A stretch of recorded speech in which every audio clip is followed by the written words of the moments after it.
So I wanted to talk about matter.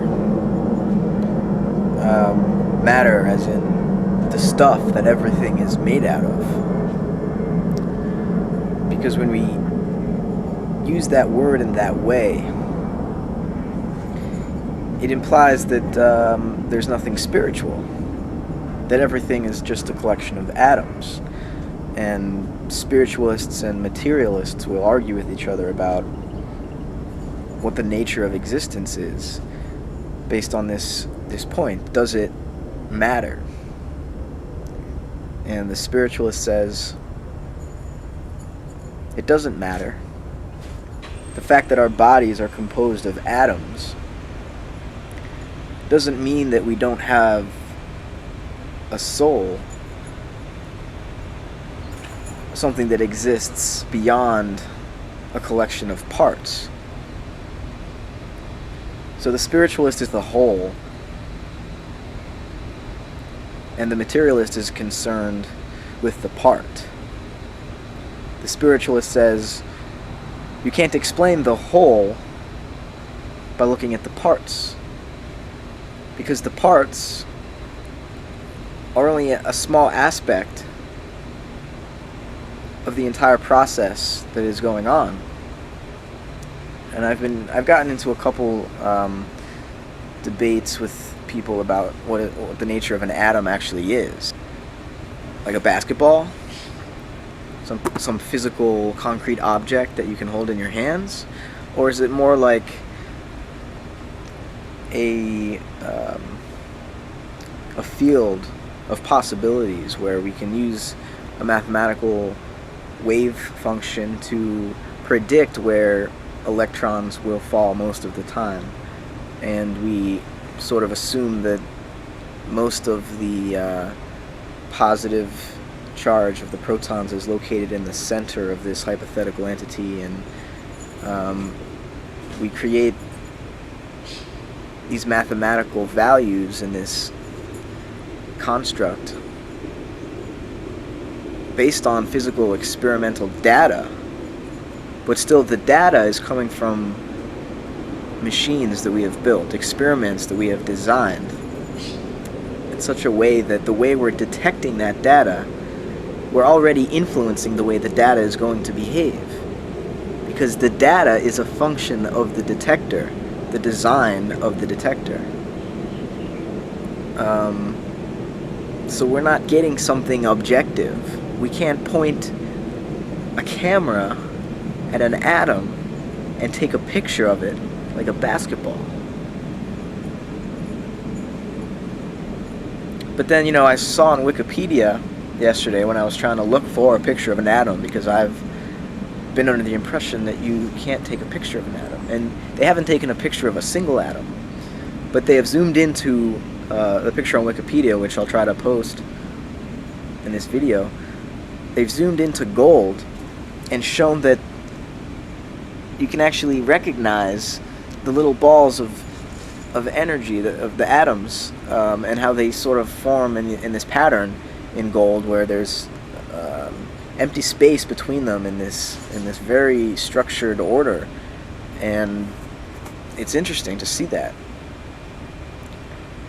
And I was thinking, wow, there's pictures of atoms, so I must be wrong. But then I think the point I'm really trying to make ever by saying that an atom isn't a noun, it's not a concrete thing that you can hold in your hand, is because a basketball isn't even a concrete thing that you can hold in your hand. The basketball as a whole thing is nothing but an idea.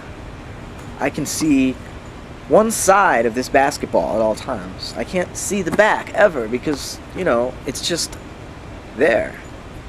There's the back and here's the front, but still, you can see here, there's a weird kind of a framing of reality going on when I can see the whole basketball, when I can look at my reflection. It's not really the outside, it's not the whole basketball, just like I'm not really looking at my reflection in the screen, because I can only see from the inside out. My subjectivity is inherently within, a function of what makes my eyes see. And so when I see my own face, even if it's real time, it's not me. It's a reflection of me. I am not that. Just like, even though I can see both sides of the basketball, that is not the basketball. The basketball is right here in my hands. And all I can do is feel it. I can smell it. I can shoot it. And so really the basketball is a function of all of this interaction that's going on here. Never is the basketball somehow outside of this environment. The figure is never outside of the ground. The figure and the ground are always in a relationship. And so atoms are mostly space. Space is all there really is. That's what string theory is saying. That's what Einstein said. Everything is space. Gravity is a function of space. Time is a function of light interacting with space. And everything that exists is energy. And so to say that there are atoms are really waves, energy, patterns of energy, which behave in not random ways. They behave in very structured ways, and we can predict them with a high degree of accuracy as a whole, as a collection of activity, as a wave. But as an individual particle, we can't say where any particular one is going to be. And this is a lot like what sociology does when they look at human populations. We can predict all kinds of things about what groups of people will do, but an individual is a specific case where you cannot apply a general concept. If you do, you're objectifying something that is not objective.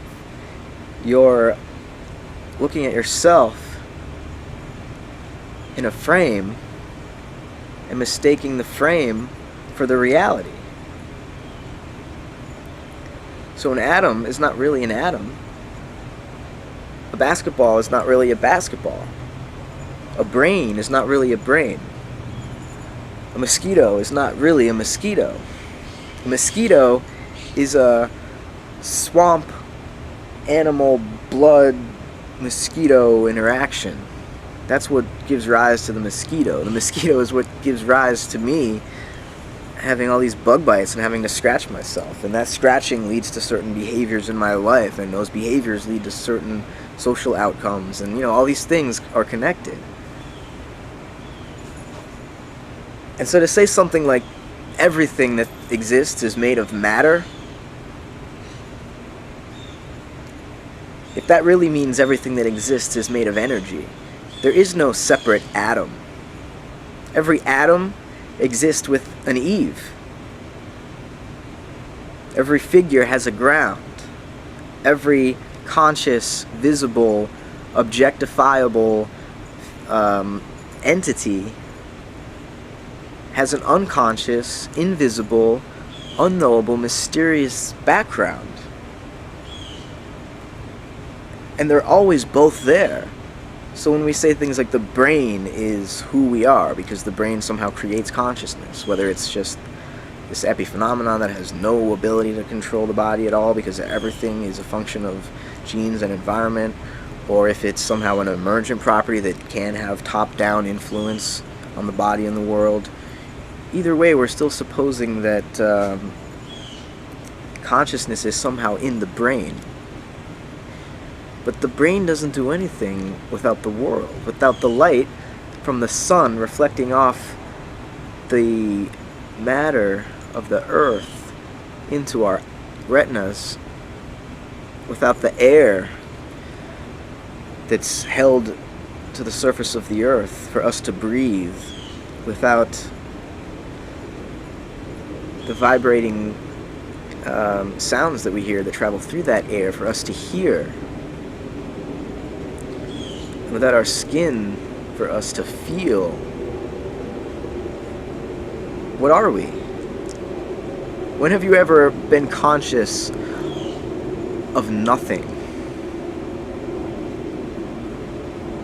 But that's kind of a trick question, because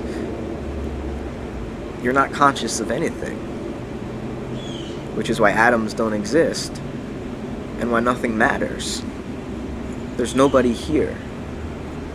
There's only energy. And energy can't be separate. Atoms can be separate, but energy is all connected and all related.